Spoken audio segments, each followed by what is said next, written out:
It's time now for the award-winning #1 local talk show in Northeast Pennsylvania, The Sam Lesante Show. Now here's your host, Sam Lesante. Well, welcome everyone to the Sam Lesante Show, folks. November 5th, I know you hear me saying it all the time. It's just go out and vote. It's so important this year, you know, more so than ever, go and vote. You know, I've been bringing a lot of candidates on the show to have them explain to you what's going on. The candidates that have called have been responded. I've called some candidates that they haven't responded yet, so we'll talk about that in another show. But coming back on the show, I don't know if you remember, Senator Lynda Culver. She is representing the 27th Senatorial District, the Pennsylvania Senatorial District, and she's at quite 4 years. Lynda, nice to see you again. Thank you for having me. Let's talk about, you know, first of all, you. Tell me about yourself. Well, started off very young with government. My dad was a government and history teacher, was in city council when I was a young child, and got that exposure early. My parents always believed if you're going to have a healthy, successful community, you're going to have to work at it, and you're going to have to be part of it, not just sit by and complain or watch what goes on. So we've all been active, you know, in communities, in, you know, student government in school. And then my senior year, I needed some, you know, an extra job to get myself through college. My parents believed we were going to college, but we were going to be responsible and pay for it. So I started an internship with then sitting House member Merle Phillips. Went from the intern and stayed with him for 21 years until he retired. Upon his retirement, he decided he was going to drag me through the door of running, and I wasn't very sure about what I wanted to do. I had a 8-year-old son. You know, we were a dual income household, and at that time, to, you know, run for the House, you needed to resign your position. So I quickly did that, and we found another job, and I ran for the House. It was a tight race, and won the primary, and then I won the general, and then I served 7 terms, not 7 full terms. I was elected 7 times. After my 7th election, about 3 weeks after the election, Senator Gordner, who held the 27th Senatorial District, decided to retire. So I was thrown into a special election right after I finished an election. So I've been in the Senate for 18 months. Now, did you always have a desire to go into politics? I think I did. But when I was coming through school, women weren't encouraged to do that. So I tried everything I could not to go in that direction. I think it lasted a semester and a half, and I just finally transferred into political science. So you've been involved how many years in political game? In government and politics, probably 36. Okay. So throughout those years, and we were talking about, you know, different politicians, etc. When you look at, you know, going back, I told you many years ago I was a certain party, all right, and then switched because of how things changed. Have you seen major changes since when you started to where you are now in the political field? I mean, I think in all parties of politics it's changed, and I'm of the strong belief that parties change and people change because they're reacting to something. So I would believe that to every action in government, there's a reaction. And if you're not in sync with the people you're representative, that's when you get reactions that don't seem mild, you know, they seem extreme. And I think that's what we're seeing right now. People are responding, or, you know, some would say lashing out to what they believe is not correct or an injustice. And I think that's what we're seeing right now. So, you know, you need a leader. Sometimes you need a leader, okay? And when you look at, and I always tell people, please look at the background of the person that you're voting for. And I don't care whether they're Republican or Democrat. Don't vote for Lynda Culver because she's a nice girl and she comes from a nice family and she has a nice name and the name is well known. That means nice, but it has nothing to do with, you know, them representing us, because you, Lynda, affect our lives. Absolutely. The decisions you make in the state Senate affects our lives. So people walk around and say, my God, walk this mall and talk to the people here. You know what they say to me? Sam, this country's in a mess. We're in a mess. 93-year-old guy, he just shakes his head. He cannot believe this. A 47-year-old guy, a 37-year-old woman, okay, young girl, I think it's young, 37. So you hear these things, all right? So with your constituents, what are you hearing and what are you doing in terms of helping them? particularly with the mess that the state is in right now? Well, I mean, we have different levels of government, and I always say people get confused sometimes and just think because they either know someone who's elected to office or they assume everybody works for the President of the United States. And I'm very clear to tell people, I actually work for you. So does he. So does your township officials. We all do, county commissioners. I think over the years, people have lost sight of who we actually work for, and we work for the people. And we should be in constant dialogue, looking for feedback on bills or suggestions of, something isn't working right or we need to change this. And I mean, for me, I think it's just important. I don't look at myself as a politician, more so a public servant. I just have to be a politician to get myself elected into my office. And I don't even look at that as exactly an election, but a job interview. Like you said, it shouldn't just be based on name. You should be looking at what am I doing? How am I responding to my constituents? Are they getting the supports that they need? I think that's what's most important. In the 18 months you've been in the state senator, what are some of the issues that your constituents faced, and how did you address them? So, I mean, we still have the ongoing issue of property tax. And, we are doing everything we can for our seniors with the property tax rent rebate program. But it's those folks that are working, that have young children, that we're not able to help. And when you see seniors, either their properties, are falling apart because they can't afford to fix them up because everything's going into their taxes, or young families in the same situation or they can't own a home, we need to figure something out. And we've been at it long before I came into office. And we haven't quite hit that sweet spot or that, right way to change this, because I think once you change property tax, you're going to have to change the whole tax structure. And that's a lot for people. But we keep going at it and we keep looking for those suggestions. I mean, another, homelessness, putting food on the table. One of the major issues is keeping our young people here. We have a very aging population, but we're not able to attract and retain the young people in our population. That's one of the major things we've been doing with education incentives, loan repayments, career and technical education, attracting new businesses. I mean, this is one of the first governors in a long time that has had that economic package going to attract business here. And is it working to a degree? I think it's too hard. It's too soon to know. But we're modeling after other states that have been able to keep their young people there, and we're hoping that the changes that we're making are going to help. Like you have state representatives, they have different areas. Your territory, what is your territory? It's 5 counties. It's the whole of Snyder, Northumberland, Montour, Columbia, and then 17 municipalities in Luzerne County. Okay, so as you have that area that you're responsible to, you also have senators who represent the Philadelphia area, Pittsburgh area, so you have to work with them, and every one of those have different needs as well. Okay. Right. How do you work with those other senators? So I think it's communication, conversation. When I try and describe my district sometimes, I'll say I have municipalities that don't have police, don't have a traffic light, have stop signs, have dirt and gravel roads, and it's a foreign concept to people who represent the more urban areas. But some of the things that go on in their areas aren't happening here. But I think I'm aware enough to know someday that they will. And we have to work together to come to that balance of what works for everybody. It's a very diverse Commonwealth, as you know. Yeah. Culturally, you have urban, suburban, and the rural, and even within those, it's a very vast difference within the Commonwealth. And balancing it requires communication and trying to do the best we can for all. So having the experience that you've had throughout the years, okay, have you gained knowledge each year, or have you stayed at the same and just multiplied that by 27 years? No, you absolutely gain knowledge. Yeah. You're constantly learning. You talk about solving some different problems.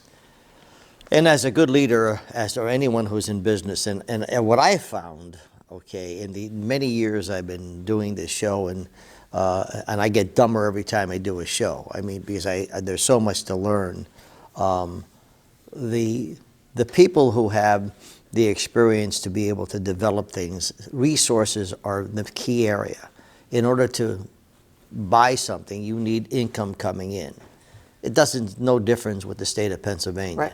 So if you starve some of those resources, okay, for political reasons, which we're seeing in the country today, we've starved the energy and we're paying the price for it. I don't know what you have to do to let people understand that, but it's a fact.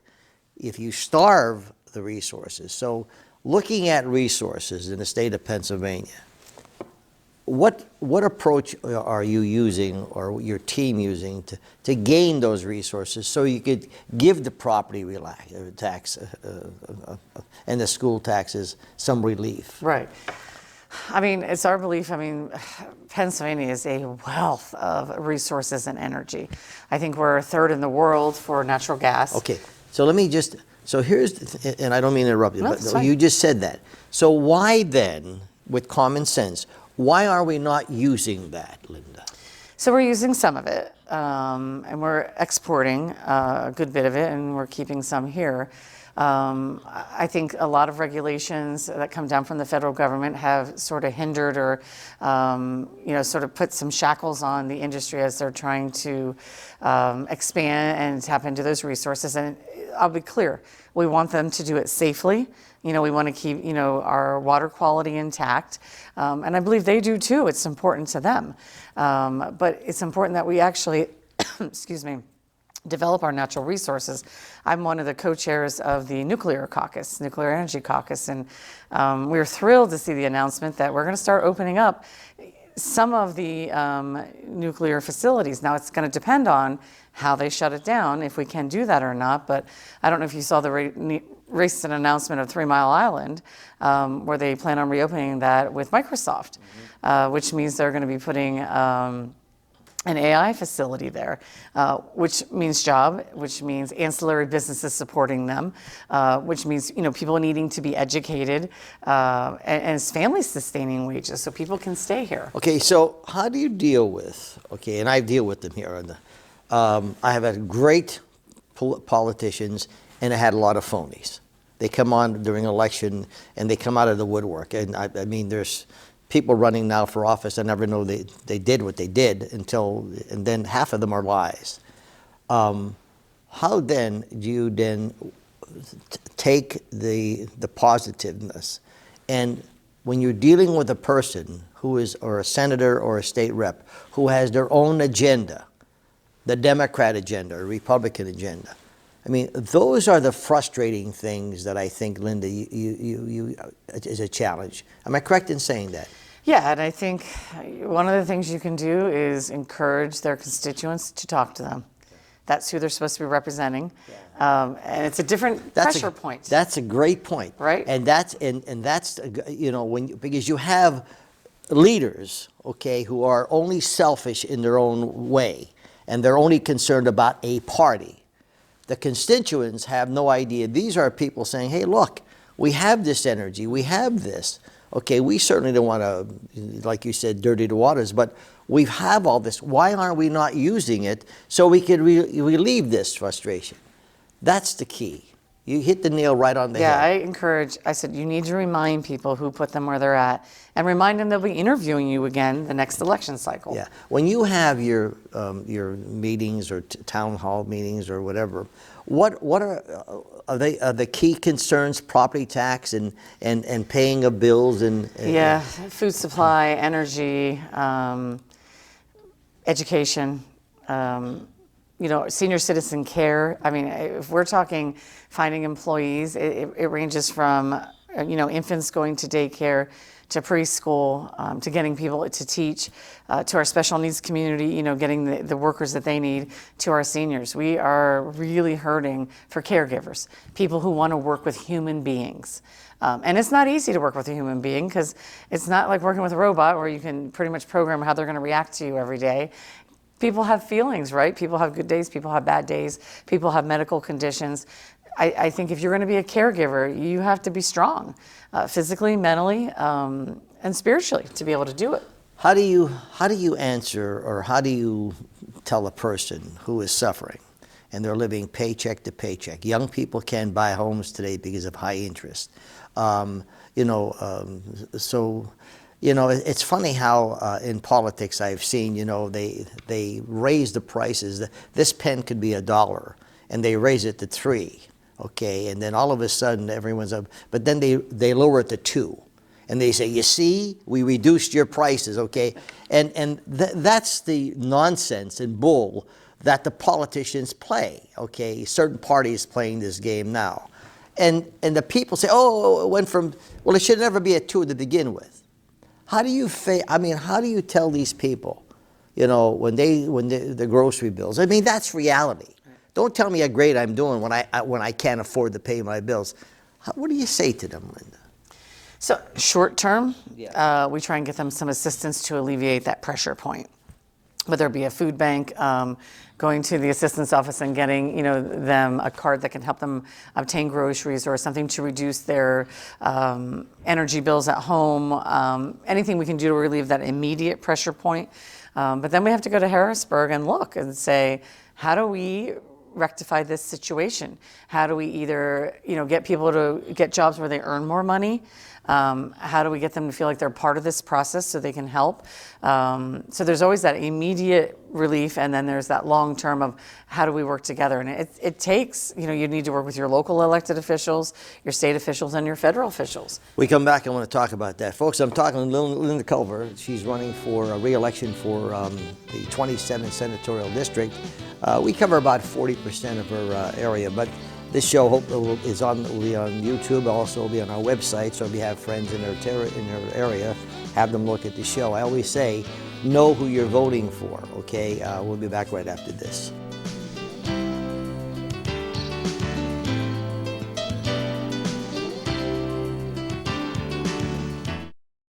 Well, welcome back to the Sam Lesante Show, folks. And once again, thank you for making the Sam Lesante Show the #1 talk show in northeastern Pennsylvania. That comes from Susquehanna Polling and Research, a scientific poll. We appreciate that. Remember, 24/7, all of our local programs, our neighborhood programs are on ssptv.com 24/7. My email, sam@ssptv.com. My guest today is Senator Lynda Culver. She's running for re-election on the 27th Senatorial District. You mentioned, you know, when you talk about communications, it's very important to be able to communicate.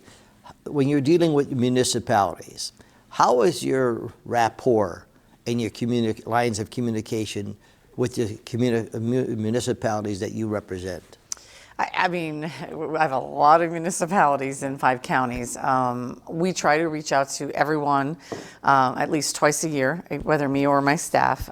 If they call, we know they need something, they need to communicate with us. We try to get out and meet with them directly and figure out what it is. What do you need? How can we solve the problem? Sometimes there's just short-term problems of finding funding, and sometimes it's a much larger problem, like replacing a bridge, a water or sewer issue, and you know they are expensive and they take some time to fix or upgrade. So those are the types of things we talk to them about. Sometimes it's like, you know, creating a park, and you know, I've heard a lot of people say, well, why would we put money towards a park? If you see the research and data on creating a community place where they can gather, people feel ownership in their community. Yeah. They connect with other community members. They start to volunteer. They start to converse, exactly. And your communities get better. I think you're 100% right. Does each senatorial district have their own budgets? You know, I mean, no. It all comes out of a general fund? Yeah. Okay. They, when you turn in an application, they score it. Yeah. And we always say, make sure that your House member and your senator have done a letter of recommendation, because that always helps with the scoring of it. And I'm not privy to how the agencies all score, and they have different criteria, but they try and disseminate the money, you know, based on what's most crucial, is there an emergency going on, and based on need. We talked about resources, and we talked about bringing money into the general fund. And as we know, there is a wealth of resources in the state of Pennsylvania. And I don't think we're going to haphazardly go and utilize the resources, but when you're talking about, you know, the coal, and you're talking about fossil fuels, et cetera, coal is very important these days. Okay, not necessarily for heating, but for many other areas, as you're well aware. And I don't think many people may know that. I hope they do. What is your priority right now as a senator Okay, so you're looking to be reelected, and we'll discuss that why. But what is your priority now for your constituents? I think infrastructure. And infrastructure means many things today. And we naturally think about it. We think roads, we think bridges, we think water, we think sewer. But infrastructure also means parks, recreation, broadband, which if anybody drives through this district, speaking to me on the phone is torture, because I'm in, I'm out, I'm in, I'm out, because there's just not good cell service here. So just the infrastructure of being able to communicate, being able to work, because a lot of people work from home now, work remotely. The infrastructure is critical to me. But when I also talk about infrastructure, I talk about education, mental health, making sure we have the right supports in place for people to receive the mental health help that they need so they are healthy, so they are productive. Infrastructure means just making sure we're building that very strong foundation and we can build from there. Some of the bills that you worked on, what are some of the bills that you worked on? So the ones that we got passed this year were extending, or I guess reallocating the Geospatial Coordinating Board. And it was expiring. It renews every 4 years, and most people are like, what is that? Yeah, right? I was just going to say, what is it? And I said the same thing. Well, you want me to do what? The Geospatial Coordinating Board is really important to the Commonwealth of Pennsylvania. When you look at if there's an emergency call, road conditions, is there an accident? If you're looking at the housing market, that's your Geospatial Coordinating Board. They can pull reports for you. They can respond on a dime if we have an emergency. And, you know, with drones coming, it is so important that they are up and running and they're doing what they need to do. So we were able to extend them for another 4 years. Another piece that I had gotten past, I mean, this district is pretty rural, and we had a terrible outbreak of the avian flu over last Christmas. And the farm had to exterminate every single bird on that farm. And the disease, the avian flu, was spreading through like wildfire. And the concern was there was many other farms with chickens on them nearby. And they believe that it came from a migrating bird that just stopped, you know, did its duty, and it spread. It only takes something about the size of a dime to wipe out an entire herd of birds. Oh my God. That's why migratory birds are so concerning to everybody right now. So we have a lot of backyard farmers, hobby farmers, as we call them. You know, they have chickens, or they might have a pig in their backyard. Well, we just did a very short, simple bill that would allow the Department of Agriculture to ask anywhere you would buy these chickens or they buy the feed, to communicate with them and put a notice up and provide them with information so that they aren't spreading the disease by accident and not knowing. They're not required to be licensed by the Department of Agriculture. So if you're not, then you're not getting that information. So we got that signed into law this year. And I have another bill that is just yesterday, or Wednesday, passed through the Senate on concurrence. It had been to the House, and they did amend it over there, but the bill was to the vital statistics law that hadn't been changed in decades. But when someone's in hospice, it came to our attention, the LPN that's taking care of them and the family through the process is unable to proclaim the death of a patient. Yes, you're right. But sometimes the patient then lays there 3, 6, 9 hours with the family being tortured. Yes. And it's not to say nobody will do it, but as you know, we have a nursing shortage. We have a physician shortage. They're very busy. Sometimes you have to wait till they're available. So this bill would allow them to make that pronouncement. Smart. And allow the coroner to come get the body and give that family that peace that they need and start that healing process. But Representative Cheryl Delosier in the House had a bill, came to her attention, that the state registrar changed the interpretation of a law that when a veteran passes, that their dependents, spouse, children, can get a free, you know, I think it's up to 10 free death certificates. So they were then starting to having to pay for them. So her bill was amended to mine because it had to do with vital statistics, to allow up to 10 free per family of a dependent of a veteran or somebody in the National Guard, to get them for free. So that's going to the governor's desk. So we're hoping he signs it. He better sign it Here in the next 10 days. That's a great thing. So Lynda, you know, being there 18 months, and let me tell you, in the last couple, 2-3 weeks, we've been communicating back and forth and trying to get a date. I mean, you really are paying attention to your job, and I applaud you for that. I really do, because you go in there and you do the best you can, and you do that. And so it's refreshing for me to interview people like you, because I'm not dealing with phonies, okay? And believe me, I deal with them, but that's enough of that. Tell our viewers why they should re-elect you. Well, I've always said being a staffer for me was probably the best thing I could have ever done. Completely enjoyed learning how to care for people, learning their issues and how to try and solve them, making those contacts for them. And I'm a strong believer, if somebody comes to you for help, they've probably been 10 other places till they got to you. So I think it's our job to basically hold their hand and get them to where they need to be next. And we are not always able to solve it ourselves. Sometimes we have to go to the federal level. Sometimes we have to go to a different agency. But I think it's important that we hold their hand till we get them there and we know they're getting the help that they need. For me, I'm invested in the 27th Senatorial District. I try and come to the community events. I try and go to your stores, your restaurants, because people speak to you when they're most comfortable. Absolutely. When you're in their territory. So I try to make sure I'm getting out and about and learning about the communities. I pride myself, and the district got very large for me very quickly, on anticipating when I know someone would need new sewer lines or new water lines, or that park's going to need an upgrade soon. I'm getting there. Or, we need a new fire apparatus. I know that one's about 20 years old now. So it's important to me that, I'm a servant leader, and that I'm helping them at where they need me to be. So I would ask for support just so that I can continue the work that I've done. Well, so far you've done a great job. Thank you. I wish you the very best. I wish anyone who's running for office the best, because it's a challenge. Folks, I'm talking to Senator Lynda Culver from the 27th Senatorial District. And for those people who's in the 27th District, you could tell them to go to our website, ssptv.com. The show is there. It's on YouTube, just to get an education.